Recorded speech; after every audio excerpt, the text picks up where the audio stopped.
Bienvenue dans notre vidéo de présentation. Aujourd'hui, nous allons explorer ensemble les différentes étapes d'une analyse de risque appliquée aux dispositifs médicaux. Découvrez comment évaluer, identifier et maîtriser les risques liés à ces dispositifs afin d'assurer la sécurité des patients et la conformité réglementaire. Quand on utilise du papier ou des tableurs, il y a souvent des copier-coller et cela introduit un défaut d'intégrité des données car on peut faire des erreurs dans leur manipulation. Et quand on digitalise certains processus, comme l'analyse de risque, cela va changer votre façon de faire. En effet, tout ce que vous retrouvez en manipulant un fichier Excel, vous allez le retrouver dans un logiciel avec quelque chose qui va vous guider à réaliser votre processus de gestion des risques.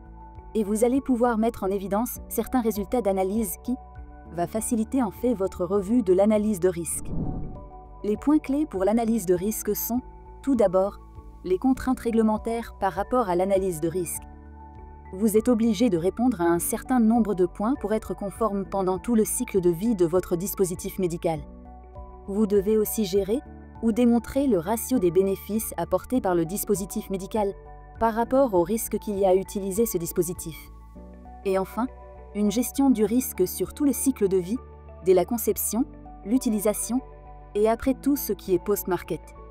Ensuite, la digitalisation des processus, qui permet de réduire les facteurs de risque humain quand vous rentrez les données ou quand vous devez vérifier les données. Ainsi, le logiciel vous aide à faire des contrôles automatiques ou des calculs automatiques afin d'éviter et de réduire un certain nombre d'erreurs. Également, le fait d'avoir les données centralisées est très intéressant parce que, quand vous êtes une entreprise de dispositifs médicaux, vous avez autant de fichiers Excel potentiellement que vous avez de dispositifs, voire de versions de votre dispositif. Et là, tout est centralisé, permettant une analyse de vos données, de voir l'historique de vos risques, mais également vos données sont forcément toujours à jour. Vous n'avez pas à vous soucier de quelle est la dernière version du fichier Excel à utiliser pour être sûr de prendre les bons résultats de votre analyse de risque. Et encore une fois, le processus lui-même va être contrôlé parce que vous allez gérer les accès, c'est-à-dire que vous allez identifier quelles sont les personnes qui peuvent réaliser telle et telle saisie ou tel contrôle, suivant l'étape de votre analyse de risque. Et grâce aux workflows, vous pouvez séquencer la réalisation d'un processus par des étapes et par des contrôles qui sont faits à chaque stade de ce processus. L'intégrité des données quand vous digitalisez votre analyse de risque, c'est l'audit que vous n'avez pas sur un fichier Excel.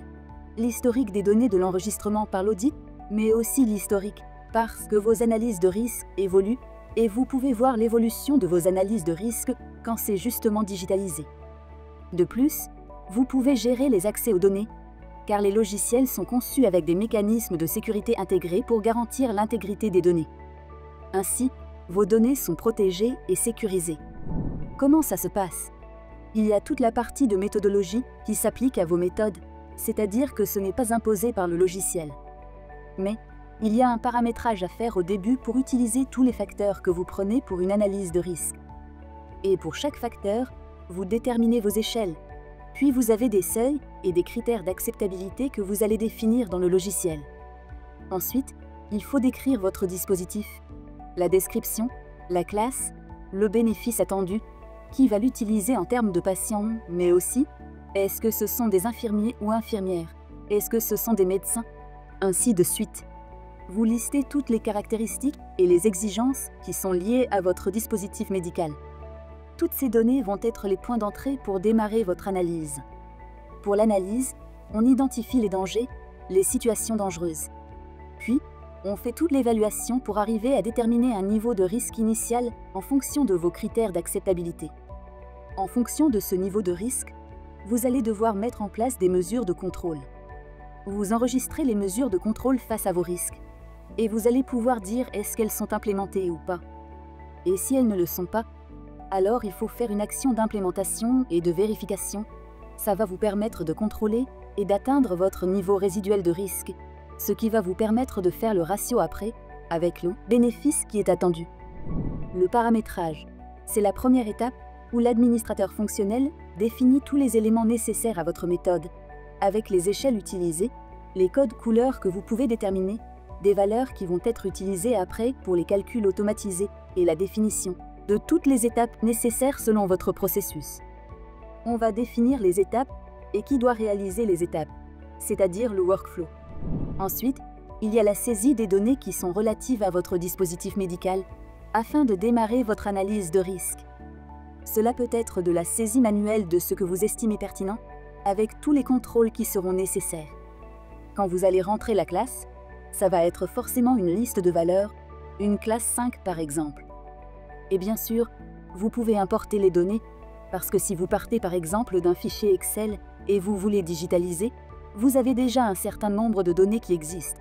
Donc un import, c'est beaucoup plus rapide qu'une ressaisie manuelle avec tous les risques qu'il peut y avoir derrière. Le déroulement étape par étape se fait en fonction de la méthodologie que vous avez adoptée et des séquences d'activités que vous allez faire. Vous allez dérouler votre analyse de risque et à chaque fois qu'il y a un calcul que vous avez automatisé, il va se mettre en place et vous allez pouvoir voir l'avancement de votre analyse de risque. Par exemple, si vous avez des mesures de contrôle à mettre en place et que vous allez jusqu'au suivi de la réalisation de ces mesures, vous pourrez voir l'avancement en grille d'où est-ce que vous en êtes dans votre analyse de risque. Est-ce que vous avez bien tout identifié les risques par rapport à toutes les caractéristiques et par rapport à toutes les exigences? Est-ce que toutes les mesures de contrôle sont en place? Est-ce que vous avez atteint votre niveau de risque acceptable ou pas? Et avec le jeu effectivement des couleurs, ça saute aux yeux. Donc, vous pouvez avoir ensuite une vue et vous pouvez faire la revue de vos risques. Vous avez des fonctionnalités qui vous permettent de trier, de filtrer et de regrouper en fonction de votre rôle et de votre responsabilité. Vous regardez la façon dont vous avez besoin de votre analyse de risque et vous pouvez prendre des décisions par rapport aux résultats et par rapport aux données que vous voyez. La partie la plus importante est que vous avez pas mal de documentation à générer pour compléter votre dossier. Alors, l'avantage de la digitalisation, c'est que toutes les données sont centralisées dans l'application. Donc, tout ce qui va concerner vos données sur votre dispositif médical, tout ce qui va concerner l'analyse de risque, vous pouvez enregistrer les personnes qui ont participé à l'analyse de risque, ce qui fait que vous allez pouvoir générer toutes les données de façon automatique avec des fonctions d'export, avec des fonctions de publication pour produire l'ensemble de la documentation qui est nécessaire pour votre dispositif. Vous avez votre plan de gestion des risques, vous avez le dossier, vous avez le rapport, etc.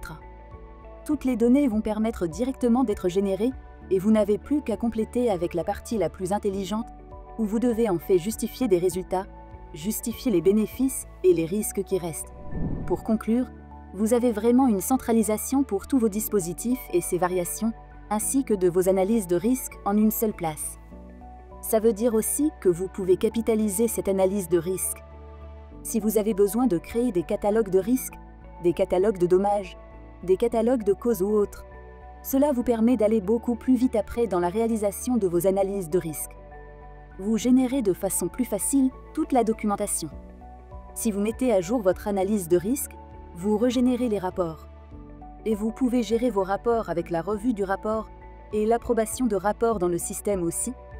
Comme ça, vous conservez en fait toutes les versions que vous avez de vos différents documents et cela vous garantit une conformité. Ça sécurise le processus, ça sécurise les données, ce qui est vraiment très important. Et puis, il ne faut pas oublier que c'est un travail collaboratif.